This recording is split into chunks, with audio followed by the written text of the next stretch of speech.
সত্যজিৎ রায়ের লেখা বঙ্কুবাবুর বন্ধু। বঙ্কুবাবুকে বুকে কেউ কোনোদিন রাগতে দেখেনি। সত্যি বলতে কি, তিনি রাগলে যে কীরকম ব্যাপারটা হবে, কি যে বলবেন বা করবেন তিনি, সেটা আন্দাজ করা ভারী শক্ত। অথচ রাগবার যে কারণ ঘটে না তা মোটেই নয়। আজ 22 বছর তিনি কাকুরগাছি প্রাইমারি স্কুলে ভূগোল বা বাংলা পড়িয়ে আসছেন। এর মধ্যে কত ছাত্র এলো গেল, কিন্তু বঙ্কুবাবুর পিছনে লম্বা ব্ল্যাকবোর্ডে তার ছবি আঁকা, তার বসার চেয়ারে গাবের আঠা মাখিয়ে রাখা, কালী পুজোর রাত্রে তার পেছনে ছুঁচোবাজি ছেড়ে দেওয়া, এসবই এই 22 বছর ধরে ছাত্র পরম্পরায় চলে আসছে। বঙ্কুবাবু কিন্তু কখনো রাগেননি, কেবল মাঝে মাঝে গলা খাকিয়ে বলেছেন, ছি।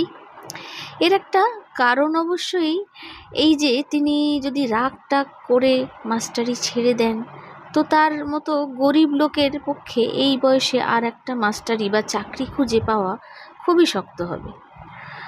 আর একটা কারণ হলো, ক্লাস ভর্তি দুষ্টু ছেলের মধ্যে দু একটা করে ভালো ছাত্র প্রতিবারই থাকে। বঙ্কুবাবু তাদের সঙ্গে ভাব করে তাদের পড়িয়ে এত আনন্দ পান যে তাতেই তার মাস্টারি সার্থক হয়ে যায়। এইসব ছাত্রদের তিনি কখনো কখনো নিজের বাড়িতে নিয়ে আসেন, তারপর বাটি করে মুরগি খেতে দিয়ে গল্পচ্ছলে দেশ বিদেশের আশ্চর্য ঘটনা শোনান। আফ্রিকার গল্প, মেরু আবিষ্কারের গল্প, ব্রাজিলের মানুষ খেকো মাছের গল্প, সমুদ্রগর্ভে তলিয়ে যাওয়া আটলান্টিক মহাদেশের গল্প, এসবই বঙ্কুবাবু চমৎকার করে বলতে পারেন। শনি রবি সন্ধ্যাবেলাটা বঙ্কুবাবু যেমন যান গ্রামের উকিল শ্রীপতি মজুমদারের আড্ডায়। অনেকবার ভেবেছেন আর যাবেন না, এই শেষবার আর না। কারণ ছাত্রদের টিটকিরি গা সওয়া হয়ে গেল, বুড়োদের পেছনে লাগা যেন কিছুতেই বরদাস্ত হয় না। এই বৈঠকে তাকে নিয়ে যে ধরনের ঠাট্টা তামাশা চলে, সেটা সত্যিই মাঝে মাঝে সহ্যের সীমা ছাড়িয়ে যায়। এই তো সেদিন 2 মাসও হয়নি ভূতের কথা হচ্ছিল। বঙ্কুবাবু সচরাচর মুখ খোলেন না। সেদিন কি জানি হলো, হঠাৎ বলে ফেললেন যে তার ভূতের ভয় নেই। আর যায় কোথায়? এমন সুযোগ কি এইসব লোককে ছাড়ে? রাতে বাড়ি ফেরার পথে বঙ্কুবাবুকে যাচ্ছে তাই ভাবে নাজেহাল হতে হলো। মৃত্যুদের তেঁতুল তলায় কে এক লিকলিকে লম্বা লোক ভুসো টুসো মেখে অন্ধকারে তার পিঠের ওপর পড়ল ঝাঁপিয়ে। এই আড্ডারই কারো চক্রান্ত, আর কি। ভয় অবশ্যই পাননি বঙ্কুবাবু, তবে চোট লেগেছিল। 3 দিন ঘাড়ে ব্যথা ছিল, আর সবচেয়ে বেশি বিশ্রী তার নতুন পাঞ্জাবিটা কালিটালি লেগে ছিঁড়ে টিড়ে একাকার হয়ে গিয়েছিল। ঠাট্টার একই রকম রে বাপু। এছাড়া ছোটোখাটো পেছনে লাগার ব্যাপার তো লেগেই আছে। এই যেমন ছাতাটা, জুতোটা লুকিয়ে রাখা, পানে আসল মশলার বদলে মাটির মশলা দেওয়া, জোর করে ধরে বেঁধে গান গাওয়ানোর ইত্যাদি। কিন্তু তাও আড্ডায় আসতে হয়, না হলে শ্রীপতি বারুই কি ভাবেন। একে তো তিনি গায়ের গণ্যমান্য লোক, দিনকে রাত করতে পারে না এমন ক্ষমতাও তার ওপরে, আবার তার বন্ধু বঙ্কুবাবু না হলে চলেই না। তিনি বলেন, একজন থাকবে যাকে নিয়ে বেশ রসিয়ে রগড় করা চলবে, নইলে আর আড্ডা। ডাকো বঙ্কুবিহারীকে। আজকের আড্ডার সুর ছিল উচ্চগ্রামের, অর্থাৎ স্যাটেলাইট নিয়ে কথা হচ্ছিল। আজই সন্ধ্যায় সূর্য ডোবার কিছুক্ষণ পরই উত্তর দিকের আকাশে একটি চলন্ত আলো দেখা গিয়েছে। 3 মাস আগেও একবার ওই রকম আলো দেখা গিয়েছিল, এবং তাই নিয়ে আড্ডায় বিস্তর গবেষণা চলছিল। পরে জানা যায় ওটা একটা রাশিয়ান স্যাটেলাইট। খটকা না ফেসকা, এই গোছের কি একটা নাম। সেটা নাকি 400 মাইলের ওপর বনবন করে পৃথিবীর চারদিকে ঘুরছে, এবং তার থেকে নাকি বৈজ্ঞানিকরা অনেক নতুন নতুন তথ্য জানতে পেরেছেন। আজকের আলোটা বঙ্কুবাবু প্রথম দেখেছেন। তারপর তিনি সেটা নিধু মুক্তারকে ডেকে দেখান। কিন্তু হায়, এসে বঙ্কুবাবু দেখেন যে নিধুবাবু অম্লান বদলে প্রথম দেখার রেকর্ডটা নিজেই নিয়েছেন এবং সেই নিয়ে খুব বড়াই করছেন। বঙ্কুবাবু কিচ্ছু বললেন না। স্যাটেলাইট সম্বন্ধে এখানে কেউই বিশেষ কিছু জানেন না, তবে এইসব কথা বলতে তো আর টিকিট লাগে না, বা বললে পুলিশও ধরে না, তাই সবাই ফোড়ন দিচ্ছেন। চণ্ডীবাবু বললেন, যাই বলো বাপু, এইসব স্যাটেলাইট নিয়ে খামোখা মাথা ঘামানো আমাদের শোভা পায় না। আমাদের কাছে ও যা, সাপের মাথার মণিও তাই। কোথায় আকাশের কোন কোণে আলোর ফুটকি দেখছো, তাই নিয়ে খবর কাগজে লিখেছে, আর তাই পড়ে তুমি বৈঠকখানায় বসে পান চিবোতে চিবোতে বাহবা দিচ্ছ। যেন তোমারই কীর্তি, তোমারই গৌরব, হাততালিটা যেন তোমারই পাওনা। রামকানাইয়ের বয়সটা কম। সে বলল, আমার না হোক, মানুষের তো সবার ওপরে মানুষ সত্য। চণ্ডীবাবু বললেন, রাখো রাখো, যত সব। মানুষ না তো কি বাঁদরে বানাবে স্যাটেলাইট? মানুষ ছাড়া আর আছে কি? নিধু মুক্তার বললেন, আচ্ছা বেশ, স্যাটেলাইটের কথা ছেড়েই দিলাম, তাতে না হয় লোক নেই, কেবল একটা যন্ত্র পাক খাচ্ছে।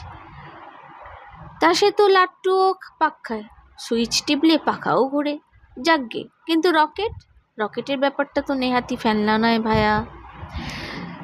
চণ্ডীবাবু নাকশিটকে বললেন, রকেট ধুয়ে কোন জলটা খাবে শুনি? রকেট তাও বুঝতাম যদি আমাদের দেশেই তৈরি হলো, গড়ের মাঠ থেকে ছাড়লে সেটা চাঁদে ট্যাগ করে, আমরা গিয়ে টিকিট কিনে দেখে এলুম, তাও একটা মানে হয়। রামকানাই বলল, ঠিক বলেছেন, আমাদের কাছে রকেটও যা, ঘোড়ার ডিমও তাই। ভৈরব চক্রবর্তী বললেন, ধরো যদি অন্য গ্রহ ট্রহ থেকে একটা কিছু পৃথিবীতে এলেই বা কি, তুমি আমি তো আর সেটাকে দেখতে পারো না। তা বটে। আড্ডার সবাই চায়ের পেয়ালায় মুখ দিলেন। এরপর তো আর কথা চলে না। এই অবসরে বঙ্কুবাবু খুব করে একটু কেশে নিয়ে মৃদুস্বরে বললেন, ধরুন যদি এইখানেই আসে। নিধুবাবু অবাক হবার ভান করে বললেন, বাঁকা আবার কি বলছে হে? কে আসবে এখানে? কোত্থেকে আসবে? বঙ্কুবাবু আবার মৃদুস্বরে বললেন, অন্য গ্রহ থেকে কোনো লোকটোক। ভৈরব চক্রবর্তীর তার অসভ্য মতো বঙ্কুবাবুর পিঠে একটা অভদ্র চাপড় মেরে দাঁত বার করে বললেন, বাহ বঙ্কুবিহারী, বাহ, অন্য গ্রহ থেকে লোক আসবে এখানে, এই গণ্ডগ্রামে। লন্ডন নয়, মস্কো নয়, নিউ ইয়র্ক নয়, মায় কলকাতাও নয়, একেবারে এই কাকুরগাছি। তোমার তো শখ কম নয়। বঙ্কুবাবু চুপ করে গেলেন, কিন্তু তার মন বলতে লাগলো, সেটা আর এমন অসম্ভব কি? বাইরে থেকে যারা আসবে তাদের তো পৃথিবীতে আসা নিয়ে কথা। অত যদি হিসেব করে নাই আসে, কাকুরগাছিতে না আসা যেমন সম্ভব, আসাও তো ঠিক তেমনই সম্ভব। শ্রীপতিবাবু এতক্ষণ কিছু বলেননি। এবার তিনি নড়ে চড়ে বসতেই সকলে তার মুখের দিকে চাইল। তিনি চায়ের পেয়ালাটা নামিয়ে রেখে বিজ্ঞের মতো ভারী গলায় বললেন, দেখো, বাইরের গ্রহ থেকে যদি লোক আসেই, তবে এটা জেনে রাখো যে তারা এই পোড়া দেশে আসবে না। তাদের তো খেয়ে দে কাজ নেই, আর অত নৌকাও তারা নয়। আমার বিশ্বাস তারা সাহেব, এবং এসে নামবে ওই সাহেবদেরই দেশে পশ্চিমে, বুঝেছ? এ কথায় বঙ্কুবাবু ছাড়া সকলেই এক বাক্যে সায় দিলেন। চণ্ডীবাবু নিধু মুক্তারকে কোমরে খোঁচা মেরে ইশারায় বঙ্কুবাবুকে দেখিয়ে ন্যাকা ন্যাকা গলায় বললেন, আমার কিন্তু বাবা মনে হয় যে বঙ্কু ঠিকই বলেছেন। বঙ্কবিহারীর মতো লোক এখানে আছে, সেখানে আসাই তো তাদের পক্ষে স্বাভাবিক। কি বলো নিদু? ধরো যদি স্পেসম্যান নিয়ে যেতে হয়, তাহলে বঙ্কুর মতো দ্বিতীয় মানুষ কোথায় পাচ্ছে শুনি? নিধু মুক্তার সায় দিয়ে বললেন, ঠিক ঠিক, বুদ্ধি বলো, চেহারা বলো, যাই বলো, বাঁকা একেবারে আইডিয়াল। রামকানাই বলল, একেবারে জাদুঘরে রাখার মতো, কিংবা চিড়িয়াখানায়। বঙ্কুবাবু মনে মনে বললেন, স্পেসম্যান যদি বলতে হয় তো এরাই বা কি কম। ওই তো শ্রীপতিবাবু উটের মতো থুতনি, তার ওই ভৈরব চক্রবর্তী কচ্ছপের মতো চোখ, ওই নিধু মুক্তার ছুঁচো, রামকানাই ছাগল, চণ্ডীবাবু চামচিকে। চিড়িয়াখানায় যদি রাখতে হয় তো। বঙ্কুবাবুর চোখে জল এলো। তিনি উঠে পড়লেন। আজ অন্তত আড্ডাটা ভালো লাগবে ভেবেছিলেন, হলো না। মনটা ভারী হয়ে গেছে, আর থাকা চলে না। সে কি উঠলো নাকি হে? সে কি উঠলে নাকি হে? শ্রীপতিবাবু যেন ব্যস্ত হয়ে পড়লেন। হ্যাঁ, রাত হলো। কই রাত? কাল তো ছুটি। বসে চা খাও না? আজ আসি, পরীক্ষার খাতা আছে কিছু। নমস্কার। রামকানাই বললেন, দেখবেন বঙ্কুদা, আজ আবার অমাবস্যা, মঙ্গলবার। মানুষ কিন্তু ভূতেরও বাড়া। বঙ্কুবাবু আলোটা দেখতে পেলেন পঞ্চাঘোষের বাঁশবাগানের মাঝ বরাবর এসে। তার নিজের হাতে আলো ছিল না, শীতকাল, তাই সাপের ভয় নেই। তা ছাড়া পথও খুব ভালোভাবেই চেনা। এ পথে এমনিতে বড় একটা কেউ আসে না, কিন্তু বঙ্কুবাবু শর্টকাট হয় বলেই তিনি এই পথে যান। কিছুক্ষণ থেকেই তার কেমন জানি খটকা লাগছিল। অন্য দিনের চেয়ে কি জানি একটা অন্যরকম ভাব, কিন্তু সেটা যে কি তা বুঝতে পারছিলেন না। হঠাৎ খেয়াল হলো যে বাঁশবনে আর ঝিঝি ডাকছে না, একদম না। সেটিই তফাৎ। অন্যদিন যতই বনের ভেতর ঢোকেন ততই ঝিঝির ডাক বাড়ে, আজ ঠিক তার উল্টো। তাই এমন থমথমে ভাব। ব্যাপার কি? ঝিঝিগুলো সব ঘুমাচ্ছে নাকি? ভাবতে ভাবতে হাত বিকেশ গিয়ে পূব দিকে চোখ যেতেই আলোটা দেখতে পেলেন। প্রথমে মনে হলো বুঝি আগুন লেগেছে। বনের মধ্যিখানে ফাঁকায়, যেখানে ডোবাটা রয়েছে তার চারপাশে বেশ খানিকটা জায়গা জুড়ে গাছের ডালে ও পাতায় একটা গোলাপি আভা, আর নিচে ডোবার সমস্ত জায়গাটা জুড়ে উজ্জ্বল গোলাপি আলো, কিন্তু আগুন নয়, কারণ আলোটা স্থির। বঙ্কুবাবু এগোতে লাগলেন। কানের মধ্যে একটা শব্দ আসছে, কিন্তু সেটা যেন ধরাছোঁয়ার বাইরে। হঠাৎ কানে তালা লেগে গেল। হঠাৎ কানে তালা লাগলে যেমন শব্দ হয়, রি রি রি রি, এই যেন ঠিক সেই রকম। বঙ্কুবাবু গা একটু ছমছম করে থাকলেও একটা অদম্য কৌতূহল বশে তিনি এগিয়ে চললেন।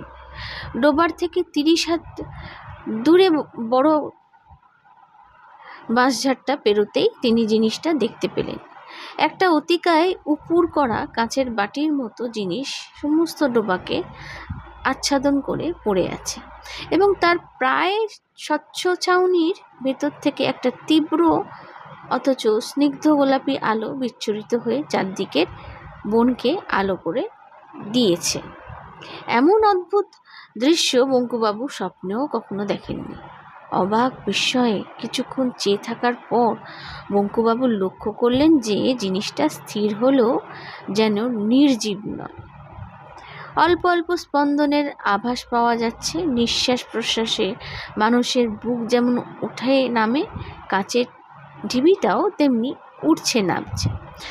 বঙ্কুবাবু ভালো করে দেখবার জন্য আর হাত চারেক এগিয়ে যেতেই হঠাৎ যেন তার শরীরে বিদ্যুৎ প্রবাহ খেলে গেল, আর তার পর মুহূর্তে তিনি অনুভব করলেন যে তার হাত পা যেন কোনো অদৃশ্য বন্ধনে বেঁধে ফেলা হয়েছে। তার শরীরে আর শক্তি নেই, তিনি না পারেন এগোতে, না পারেন পেছোতে। কিছুক্ষণ এইভাবেই আড়ষ্ট হয়ে দাঁড়িয়ে থেকে বঙ্কুবাবু দেখলেন যে জিনিসটার স্পন্দন আস্তে আস্তে থেমে গেল, আর সঙ্গে সঙ্গে মিলিয়েও গেল সেই অদ্ভুত কানে তালা লাগানোর শব্দটা। তারপর হঠাৎ রাতের নিস্তব্ধতা ভেদ করে কতটা মানুষের মতো কিন্তু অত্যন্ত মিহি গলায় চিৎকার এলো, মিলি পিপিং খুঁ, মিলি পিপিং খুঁ। বঙ্কুবাবু চমকে গিয়ে এ আবার কি ভাষা রে বাবা, আর যে বলছে সেই বা কোথায়, আর যে বলছে সেই বা কোথায়। দ্বিতীয় চিৎকার শুনে বঙ্কুবাবু বুকটা ধরাস করে উঠল। Who are you, who are you. এই যে ইংরেজি, হয়তো তাকেই জিজ্ঞাসা করা হচ্ছে প্রশ্নটা। বঙ্কুবাবু ঢোক গিলে বলে উঠলেন, I am Bonku Bihari Dutta sir, Bonku Bihari Dutta. প্রশ্ন এলো, are you English, are you English? বঙ্কুবাবু চেঁচিয়ে বললেন, no sir, Bengali Kayastha sir. একটুক্ষণ চুপচাপের পর পরিষ্কার উচ্চারণের কথা এলো, নমস্কার। বঙ্কুবাবু হাঁপ ছেড়ে বললেন, নমস্কার। বলার সঙ্গে সঙ্গে লক্ষ্য করলেন যে তার হাত পায়ের অদৃশ্য বন্ধনগুলো যেন আপনা থেকেই আলগা হয়ে গেল। তিনি ইচ্ছা করলেই পালাতে পারেন, কিন্তু পালালেন না, কারণ তিনি দেখলেন সেই অতিকায় কাঁচের ঢিবির একটা অংশ আস্তে আস্তে দরজার মতো খুলে যাচ্ছে। সেই দরজা দিয়ে বেরিয়ে এলো প্রথমে একটা মসলিন বলের মতো মাথা, তারপর একটা অদ্ভুত প্রাণীর সমস্ত শরীরটা। লিকলিকে শরীরের মাথা বাদে সবটাই একটা চকচকে গোলাপি পোশাকে ঢাকা। মুখের মধ্যে কান ও নাকের জায়গায় দুটো করে এবং ঠোঁটের জায়গায় একটা ফুটো, লোম বা চুলের লেশমাত্র নেই। হলদে গোলগাল চোখ দুটো এমনি উজ্জ্বল যে দেখলে মনে হয় আলো জ্বলছে। লোকটা আস্তে আস্তে বঙ্কুবাবুর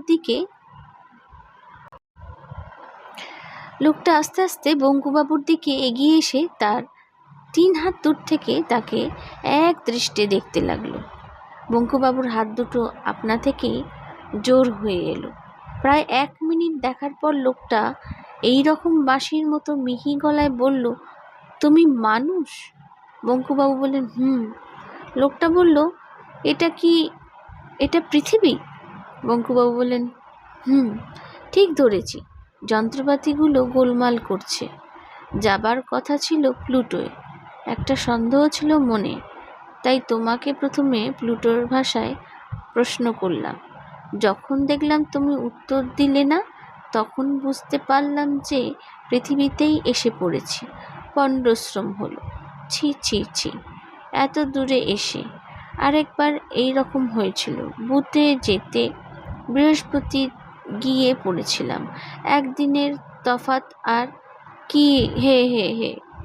বঙ্কুবাবু কি বলবেন বুঝতে পারলেন না। তাছাড়া ওর এমনিতেই অস্বস্তি লাগছিল, কারণ লোকটা সরু সরু আঙুল দিয়ে ওর হাত পা টিপে টিপে দেখতে আরম্ভ করেছে। টেপা শেষ করে লোকটা বলল, আমি ক্রোনিয়াস গ্রহের অ্যাং, মানুষের চেয়ে অনেক উঁচু স্তরের প্রাণী।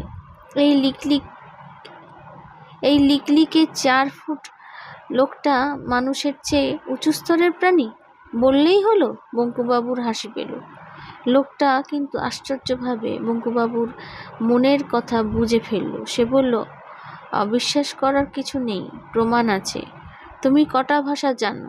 বঙ্কুবাবু মাথা চুলকিয়ে বললেন, বাংলা, ইংরেজি আর হিন্দিটা মানে 2.5টে। হ্যাঁ, আমি জানি 14,000। আমাদের সৌরজগতে এমন ভাষা নেই যা আমি জানি না। আমি জানি 14,000। আমাদের সৌরজগতে এমন ভাষা নেই যা আমি জানি না। তাছাড়া আরও 31টি বাইরের গ্রহের ভাষা আমার জানা আছে। এর 25টি গ্রহে আমি নিজে গিয়েছি। তোমার বয়স কত? 50। আমার 823। তুমি জানোয়ার খাও? বঙ্কুবাবু সেই দিন কালী পুজোয় পাঁঠার মাংস খেয়েছেন। না বললেন কি করে? অ্যাং বলল, আমরা খাই না, বেশ কয়েকশো বছর হলো ছেড়ে দিয়েছি। আগে খেতাম, হয়তো তোমাকেও খেতাম। বঙ্কুবাবু ঢোক গিললেন। এই জিনিসটা দেখেছ? অ্যাং একটা নুড়ি পাথরের মতো ছোট্ট জিনিস বঙ্কুবাবুর হাতে দিল।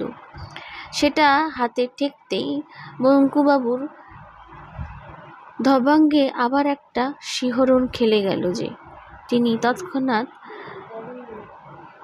ভয়ে পাথরটা ফেরত দিয়ে এলেন। অ্যাং হেসে বললেন, এটা আমার হাতে ছিল বলে তুমি তখন এগোতে পারোনি। কেউ পারে না। শত্রুকে জখম না করে অক্ষম করার মতো এমন জিনিস আর নেই। বঙ্কুবাবু এবার সত্যি অবাক হতে শুরু করেছেন। অ্যাং বলল, এমন কোনো জায়গা বা দৃশ্য আছে যা তোমার দেখতে ইচ্ছে করে কিন্তু হয়ে ওঠে না? বঙ্কুবাবু ভাবলেন, সারা পৃথিবীটাই তো দেখা বাকি, ভূগোল পড়ান, অথচ বাংলাদেশের গুটি কত ও শহর ছাড়া আর কি দেখেছেন তিনি? বাংলাদেশেরই কি দেখেছেন? হিমালয়ের বরফ দেখেননি, দীঘার সমুদ্র দেখেননি, সুন্দরবনের জঙ্গল দেখেননি, এমনকি শিবপুরের বাগানের সেই বটগাছটা পর্যন্ত দেখেনি। মুখে বললেন, অনেক কিছুই তো দেখিনি। ধরুন, গরম দেশের মানুষ, তাই নর্থ পোলটা দেখতে খুব ইচ্ছে করে। অ্যাং একটা ছোট্ট কাঁচ লাগানো নল বার করে বঙ্কুবাবুর মুখের সামনে ধরে বলল, এই তে চোখ লাগাও। চোখ লাগাতেই বঙ্কুবাবুর গায়ে কাঁটা দিয়ে উঠল। এও কি সম্ভব? তার চোখের সামনে ধুধু করে অন্তহীন বরফের মরুভূমি, তার মাঝে মাঝে মাথা উঁচিয়ে আছে পাহাড়ের মতো এক একটা বরফের চাই, ওপরে গাঢ় নীল আকাশের রামধনু রঙের রঙিন বৈচিত্র্য নকশা, সব ক্ষণে ক্ষণে রূপ পাল্টাচ্ছে। আরোরা বেরিয়ালিস। ওটা কি? ইগলু। ওই পোলার বেয়ারের শাড়ি, ওই পেঙ্গুইনের দল, ওটা কোনো বিভৎস জানোয়ার। ভালো করে দেখে বঙ্কু চিনলেন সিন্ধু ঘটক। এটা নয়, দুটো প্রচণ্ড লড়াই চলছে। মূলোর মতো জোড়া দাঁত একটা আর একটা গায়ে বসিয়ে দিল। শুভ্র বরফের গায়ে লাল রঙের স্রোত। পৌষ মাসের শীতে বরফের দৃশ্য দেখে বঙ্কুবাবুর ঘাম ঝরতে শুরু করলো। অ্যাং বলল, ব্রাজিলে যেতে ইচ্ছে করে না? বঙ্কুবাবু মনে পড়ে গেল সেই মাংস খেকো পিরানা মাছ। আশ্চর্য, লোকটা তার মনের কথা টের পায় কি করে? বঙ্কুবাবু আবার চোখ লাগালেন। গভীর জঙ্গল, দুর্ভেদ্য অন্ধকারে লতাপাতার ফাঁক দিয়ে গলে আসা ইতস্তত রোদের ছিটে ফোটা একপাশে একটা প্রকাণ্ড গাছ, তা থেকে ঝুলছে। ওটা কি? সর্বনাশ! এত বড় সাপ বঙ্কুবাবু জীবনে কখনো কল্পনা করতে পারেননি। হঠাৎ তার মনে পড়ে গেল কোথায় যেন পড়েছেন ব্রাজিলের অ্যানাকোন্ডা, অজগরের বাবা। কিন্তু মাছ কই? ওই যে একটা খাল, দুপাশে ডাঙায় কুমির রোদ পোয়াচ্ছে, সার কুমির, তার একটা নড়ে ওঠে, জলে নামবে। ওই নেমে গেল সরাত। বঙ্কুবাবু যেন শব্দটাও শুনতে পেলেন, কিন্তু এ কী ব্যাপার? কুমিরটা যেন বিদ্যুৎ বেগে জল ছেড়ে উঠে এলো কেন? কিন্তু এ কি সেই একই কুমির? বঙ্কুবাবু বিস্ফোরিত চোখে দেখলেন যে কুমিরটার তলায় অংশটার মাংস বলে প্রায় কিছুই নেই, খালি হাড়, আর শরীরের বাকি অংশটা গোগ্রাসে গিলে চলেছে 5টি দাঁতালো রাক্ষসে মাছ, পিনহারা মাছ। বঙ্কুবাবু আর দেখতে পারলেন না। তার হাত পা কাঁপছে, মাথা ভোঁ ভোঁ করছে। অ্যাং বলল, এখন বিশ্বাস হয় আমরা শ্রেষ্ঠ? বঙ্কুবাবু জিভ দিয়ে ঠোঁট চেটে বললেন, তা তো বটেই, নিশ্চয়ই, বিলক্ষণ, 100 বার। অ্যাং বলল, বেশ, তোমার দেখে তোমায় দেখে এবং তোমার হাত পা টিপে মনে হচ্ছে যে তুমি নিকৃষ্ট প্রাণী হলেও মানুষ হিসেবে খারাপ নও। তবে তোমার দোষ হচ্ছে যে তুমি অতিরিক্ত নিরীহ। তাই তুমি জীবনে উন্নতি করোনি। অন্যায়ের প্রতিবাদ না করা বা নীরবে অপমান সহ্য করা, এসব শুধু মানুষ কেন, কোনো প্রাণীরই শোভা পায় না। যাক, তোমার সঙ্গে আলাপ হওয়ার কথা ছিল না, হয়ে ভালোই লাগলো। তবে পৃথিবীতে বেশি সময় নষ্ট করে লাভ নেই, আমি বরং আসি। বঙ্কু বললেন, আসুন অ্যাংবাবু, আমিও আপনার সঙ্গে আলাপ করে খুব। বঙ্কুবাবুর কথা আর শেষ হলো না। চোখের পলকে কখন যে অ্যাং রকেটে উঠে পড়ল এবং কখন যে সেই রকেট পঞ্চাঘোষের বাঁশবাগান ছেড়ে ওপরে উঠে অদৃশ্য হয়ে গেল, তা যেন বঙ্কুবাবু টেরই পেলেন না। হঠাৎ তার খেয়াল হলো যে আবার ঝিঝি ডাকতে শুরু করেছে। রাত হয়ে গেল অনেক। বাড়ির দিকে হাঁটতে শুরু করে বঙ্কুবাবু। তার মনে একটা আশ্চর্য ভাব অনুভব করলেন। অত বড় একটা ঘটনা যে তার জীবনে ঘটে গেল, এই কিছুক্ষণ আগেও তিনি সেটা ঠিক উপলব্ধি করতে পারেননি। কোথাকার কোন সৌরজগতের এক ভিন গ্রহ, তার নামও হয়তো কেউ শোনেননি। তারই একজন লোক তো নয় অ্যাং, তার সঙ্গে এসে আলাপ করে গেল। কি আশ্চর্য, কি অদ্ভুত! সারা পৃথিবীতে আর কারো সঙ্গে নয়, কেবল তার সঙ্গে তিনি, শ্রী বঙ্কুবিহারী দত্ত, কাকুরগাছি প্রাইমারি স্কুলের ভূগোল বা বাংলা শিক্ষক। আজ এই এখন থেকে অন্তত একটা অভিজ্ঞতায় তিনি সারা পৃথিবীতে এক ও অদ্বিতীয়। পরদিন রবিবার। শ্রীপতি বাবুর বাড়িতে জোর আড্ডা। কালকের আলোর খবর আজ কাগজে বেরিয়েছে, তবে নেহাতি নগণ্যের পর্যায়ে। বাংলাদেশের মাত্র 2-1টা জায়গায় থেকে আলোটা দেখতে পাওয়ার খবর এসেছে, তাই সেটাকে ফ্লাইং সসার বা উড়ন্ত পিরিচের মতো গুজবের মধ্যে ফেলে দেওয়া হয়েছে। আজ পঞ্চাঘোষ আড্ডায় এসেছেন। তার 40 বিঘের বাঁশবনের মধ্যে যে ডোবাটা আছে, তার চারপাশের 10টা বাঁশঝাড় নাকি রাতারাতি একেবারে ন্যাড়া হয়ে গিয়েছে। শীতকালে বাঁশের শুকনো পাতা ঝরে বটে, কিন্তু এইভাবে হঠাৎ ন্যাড়া হয়ে যাওয়াটা খুবই অস্বাভাবিক। এই বিষয়ে কথা হচ্ছিল। এমন সময় ভৈরব চক্রবর্তী হঠাৎ বলে উঠলেন, আজ বন্ধুর দেরি কেন? তাই তো, এতক্ষণ কারো খেয়াল হয়নি। নিধু মোক্তার বললেন, বেকার সোজা এই মুখ হবে, কাল মুখ খুলতে গিয়ে যা দাবড়ানি খেয়েছে। শ্রীপতিবাবু ব্যস্ত হয়ে বললেন, তা বললে চলবে কেন? বঙ্কুকে তো চাই। রামকানাই, তুমি একবার যাও তো দেখি, ধরে নিয়ে আসতে পারো কিনা। রামকানাই চাটা খেয়েই যাচ্ছি বলে সবে পেয়ালার চুমুক দিতে গিয়েছে। এমন সময় বঙ্কুবাবু এসে ঘরে ঢুকলেন। বললেন, অবিশ্বাস্য কিছুই বলা হলো না। একটা ছোটোখাটো বৈশাখী ঝড় যেন একটি বেটেখাটো মানুষের বেশে প্রবেশ করে সবাইকে থমথমিয়ে দিল। তারপর ঝড়ের খেলা। প্রথমে পুরো এক মিনিট ধরে বঙ্কুবাবু অট্টহাসি হাসলেন, যে হাসি এর আগে কেউ কখনো শোনেনি, তিনি নিজেও শোনেননি।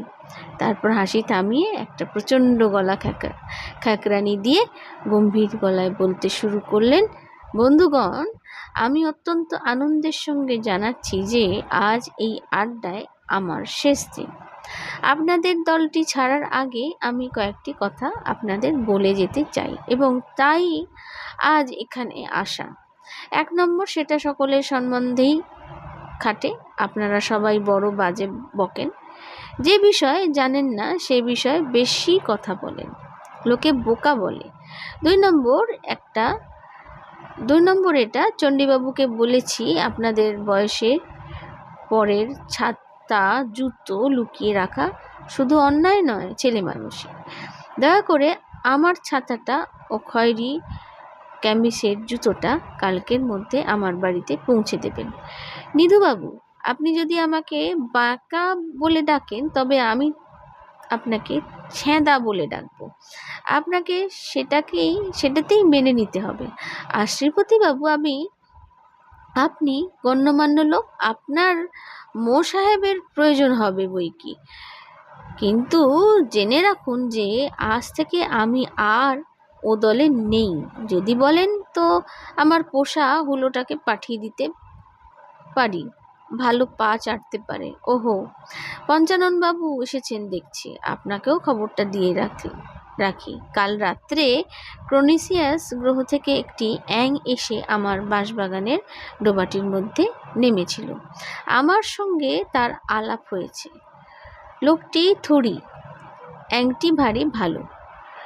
তাই বলে বঙ্কুবাবু তার বা হাত দিয়ে ভৈরব চাকুত্তের পিঠে একটা চপড় মেরে বিষম খাইয়ে সৎপ্রে সে শ্রীপতিবাবুর ঘরের দিকে বেরিয়ে গেলেন। ঠিক সেই মুহূর্তেই রামকানাইয়ের হাত থেকে চা ভর্তি পেয়ালাটা পড়ে গিয়ে সব্বইয়ের কাপড় চোপড়ে গরম চা ছিটকিয়ে চুরমার হয়ে গেল।